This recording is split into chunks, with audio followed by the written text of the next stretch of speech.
Hello, everyone. Quick tour of the yard here. That is my pergola. All the flowers are climbing all over it on the one side there. I haven't,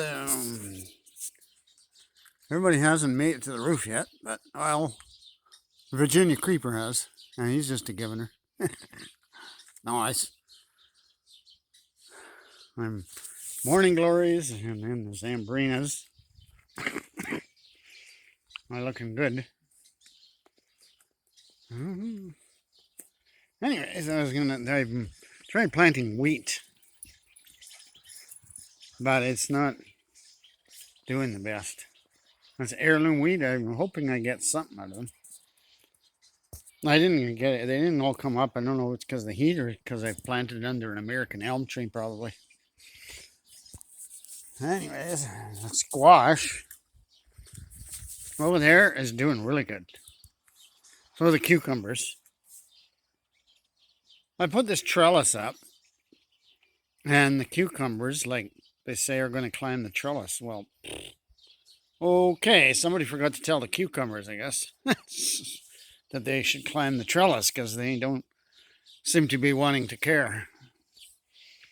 Got a new elm tree in over here to help with wind. That's one of those Triumph elms.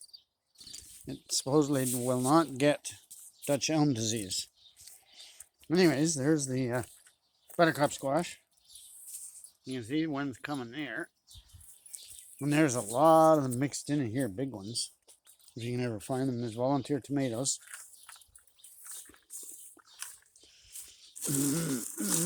I have to put more fencing on this. Hey, there's the skitty squash are doing super good. Look at this one hanging on the fence. That's cool. And there's all kinds of them in there. You can see one way in there. That's huge. If I can ever get there to show you.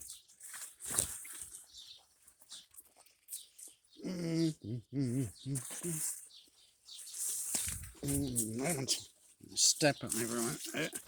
Look at the size of these things. Oh, way. And they're not even done growing yet. Awesome. And then there's another giant one over here somewhere. I gotta figure out what's going on with the leaves on them, but there's another one there, big one, and another big one over there. So cool. And there's some. I've put up a fence for everyone to climb. And they are climbing. There's a few buttercup squash in there. Now this is rather hilarious, these things. Red dye amerath. Get out and take a further away picture of it.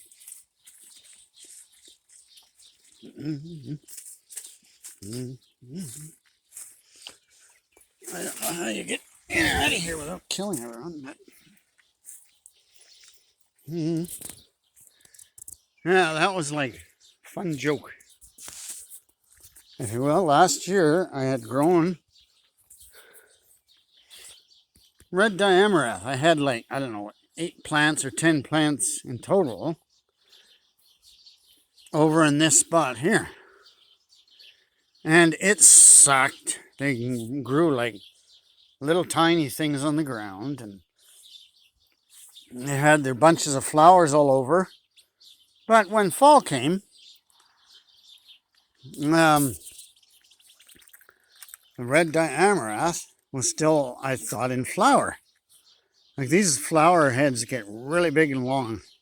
I don't know how big this year they're going to get because the stuff is like, I'm 5'9", the fence over there is 6 feet, and they're higher already than the fence.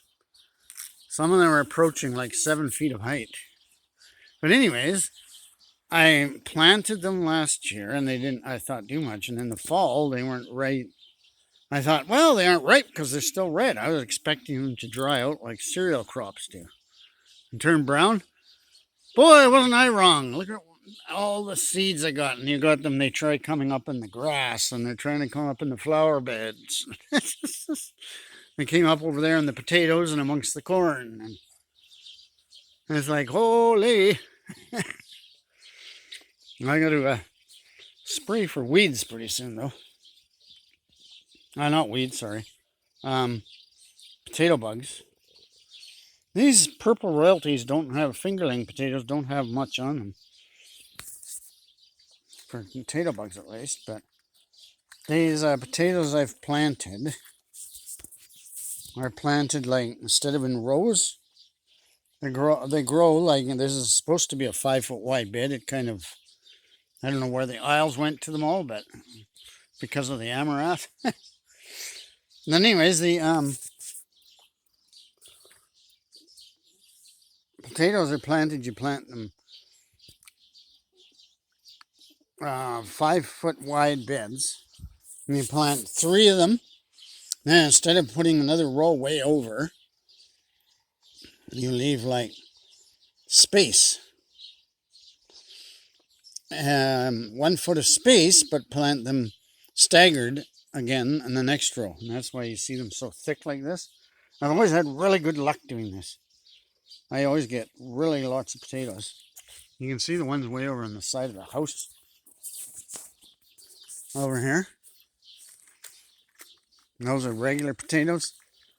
And this was a newer bed.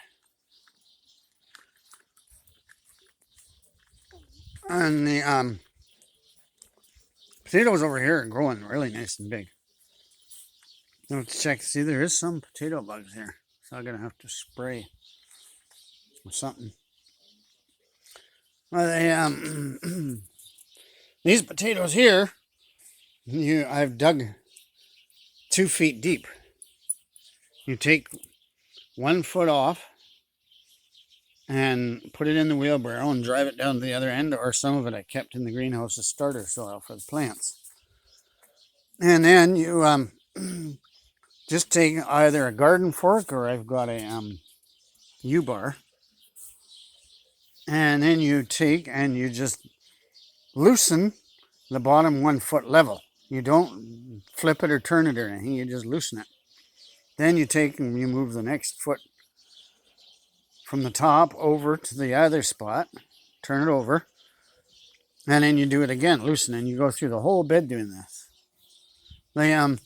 It's been a dry year for us, really, really dry. And the corn is nowhere near as big as it should be, but I'm hoping to get something out of it. There is some corn starting, so.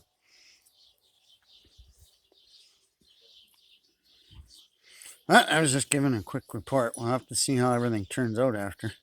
We need rain desperately, though. Well, those potatoes are looking healthy. They're flowering good, so hopefully that means something. I like those purple royalty fingerling potatoes, though. Those are nice things. I got over where there, and then there's some growing in amongst the red dye amerath. We'll see how good they do when they're surrounded by red dye amerath. I left the amerath to grow this year because I figured,